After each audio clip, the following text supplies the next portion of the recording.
লেখিকা ঝুম্পা মণ্ডলের বশীকরণ। কল্পনা দেবী আজ বেজায় খুশি, কারণ তার একমাত্র মেয়ে রুমকির বিয়ে ঠিক হয়ে গেল আজ।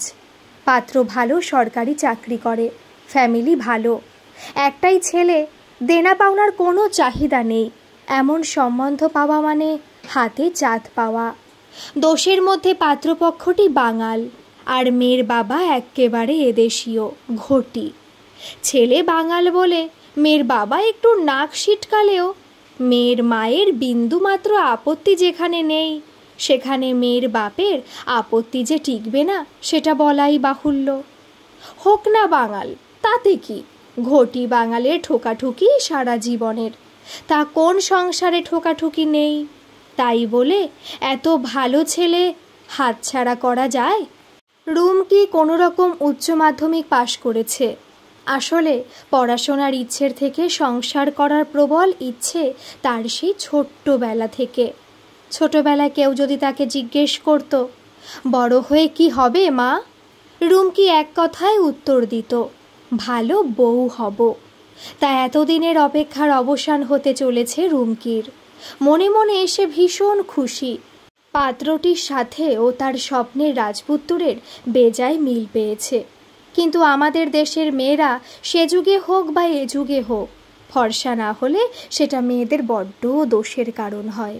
যদিও রুমকি তার শ্যামলা মুখের গড়নেই কুপকাত করেছে পাত্রপক্ষকে, তবুও শ্যামলা মেয়ের বেশ কিছুটা তো ঘাটতি থেকেই যায়। তাই সেই ঘাটতি ঘোচাতেই পাত্র যাতে সারা জীবন হাতের মুঠোয় বন্দি থাকে, তার একটি অভিনব বশীকরণ প্ল্যান মাথায় এনেছেন কল্পনা দেবী। আসলে তার নিজের যখন বিয়ে হয়, তখন শ্বশুর বাড়িতে গিয়ে তিনি কোনো কাজই ঠিকঠাক করতে পারতেন না। কারণ বিয়ের আগে বাপের একমাত্র আদুরে মেয়ে বাড়িতে কুটোটি নাড়েননি। তাই নিয়ে কম মুখ ঝামটা খেতে হয়নি তাকে শাশুড়ির কাছে। সেই ভেবে তিনি আগে থেকেই মেয়েকে অনেক রকম রান্না বান্না শিখিয়েছেন, যাতে রুমকির শাশুড়ি সেই যুগ যুগান্তরের বিখ্যাত ডায়লগ বলতে না পারে, বাপের বাড়ি থেকে কি কিছু শিখে আসনি? কিন্তু সমস্যার হলো, তিনি মেয়েকে যা শিখিয়েছিলেন সবই তো ঘটি রান্না। কল্পনা দেবী এদিক ওদিক খোঁজ খবর নিয়ে যেটুকু বুঝেছেন, বাঙালদের খাবার দাবার, রান্নাবাড়ির ধরন ধারণ বেশ অন্যরকম। কেমন একটা কষা কষা, ঘন ঘন মাখো মাখো ভাব, ঝাল মশলা দিয়ে দারুণ দারুণ স্বাদের রান্না করে বাঙালরা। অতএব তিনি ঠিক করলেন, বিয়ের এখনও যেহেতু 2 মাস বাকি, এই 2 মাসে তার মেয়েকে বাঙাল রান্না শেখাতেই হবে। তখনকার দিনে এখনকার মতো ইউটিউবের চল ছিল না, তবে কল্পনা দেবীর স্কুল জীবনের যে বাঙাল বান্ধবী ছিল, তিনি অবশ্য ইউটিউবের থেকে কম যান না। অনেক কষ্টে বাঙাল বান্ধবীর ফোন নম্বর জোগাড় করে তাকে ফোন করে রেসিপিগুলো জেনে নিয়ে সকাল সন্ধ্যায় মেয়েকে আবার নতুন করে রান্নার ট্রেনিং দিতে লাগলেন। কল্পনা দেবীর বাঙাল বান্ধবীও ভীষণ উৎসাহের সঙ্গে বন্ধুর এমন বিপদের দিনে পাশে দাঁড়িয়েছিলেন। ফলে 2 মাসের মধ্যেই চিংড়ির দো পেঁয়াজা, ভুনা খিচুড়ি, ভেটকি পাতুরি, ইলিশের পোলাও, চিকেন রেজালা ইত্যাদির মতো আরও সুস্বাদু রান্নার রেসিপিতে ডায়েরির পাতা ভর্তি হয়ে গেল খুব দ্রুত গতিতে। মেয়েও খুব উৎসাহের সঙ্গে রান্নাগুলো শিখে নিচ্ছিল, কারণ তার মায়ের কথায় পুরুষ মানুষকে সারা জীবন বশে রাখতে গেলে শুধু রূপ নয়, সুস্বাদু রান্না করার গুণটাও নাকি বেশ দরকারি। তা কোন মেয়ে চায় না তার বরকে বশে রাখতে? তাই এমন বশীকরণ পদ্ধতি শিখতে রুমকির বিন্দুমাত্র আপত্তি ছিল না। তবে বাড়িতে কল্পনা দেবীর স্বামী হলেন গিনিপিগ। সকাল বিকাল নতুন নতুন রান্নার টেস্ট তাকে দিয়েই করানো হতো। এই বৃদ্ধ বয়সে এসে নানান ধরনের রিচ খাবার কার সহ্য হয়? তার দিন রাত ঢেকুর তুলেই কাটে আর মুখে বলেন, মেয়ের বিয়ে পর্যন্ত আমি টিকলে হয়। কল্পনা দেবী মুখ ঝামটি দেন এই রকম অলক্ষণে কথা বলার জন্য। যাই হোক, কোনো রকম বিঘ্ন না ঘটিয়ে যথাসময়ে শুভ লগ্নে নির্বিঘ্নে বিয়ে হয়ে গেল। শ্বশুর বাড়ি যাওয়ার সময় বিয়ের সুটকেসের মধ্যে রেসিপির ডায়েরিটা লুকিয়ে দিতে ভোলেননি কল্পনা দেবী। আর মেয়েকে পই পই করে শিখিয়ে দিয়েছেন কিভাবে কতটা দ্রুত শাশুড়ির হাত থেকে রান্নাঘরের দায়িত্ব নিজের হাতে নিয়ে হরেক রকমের রান্না করে চমক লাগিয়ে দিতে হবে। বরকে বসে রাখার এই অভিনব কৌশল আয়ত্ত করে রুমকি শ্বশুর বাড়ি গেল। যদিও তার বর মানুষটা যে খুব খারাপ তা নয়, তবুও তার মায়ের খাইয়ে সারা জীবন বশ করে রাখার কথাটা তার মনে গেঁথে গেছে। বউ ভাত কেটে যাবার পরও বাড়িতে আত্মীয় স্বজনের হই হট্টগোলের মধ্যে রুমকি বিন্দুমাত্র সুযোগ পেল না নিজের করায়ত্ত গুণের বহিঃপ্রকাশ করার। দিরাগমনে বাপের বাড়ি গিয়ে মায়ের কাছে ডায়েরির রেসিপিগুলো আরেকবার করে মুখস্থ বলে ঝালিয়ে নিয়েছিল সে। কারণ রান্না করার সময় ডায়েরি দেখে দেখে সবার সামনে রান্না করা তো আর যাবে না, কেউ দেখে ফেললে তো ভারী লজ্জার ব্যাপার। অবশেষে সেই মহা সুযোগ আসলো দিরাগমন থেকে ফিরে আসার পরের দিন। রবিবার সকালবেলা রান্নাঘরে নতুন বউকে আসতে দেখে শাশুড়ি অবাক ও খুশি দুটোই হলেন। তবুও মুখে বললেন, রান্নাঘরে তোমার আসতে লাগবো না বৌমা, ও আমি একাই পারবানি, তোমার হাত পোড়াতে হবা না, তুমি বিশ্রাম নাও গিয়া। কিন্তু রুমকির তো তা শুনলে চলবে না। সে মাথা নিচু করে বলল, দিন না মা, আজ আমি রান্না করি। সে ভেবেই রেখেছে তার স্পেশাল রেসিপির মধ্যে আজ একটা না একটা করে সে চমকে দেবেই।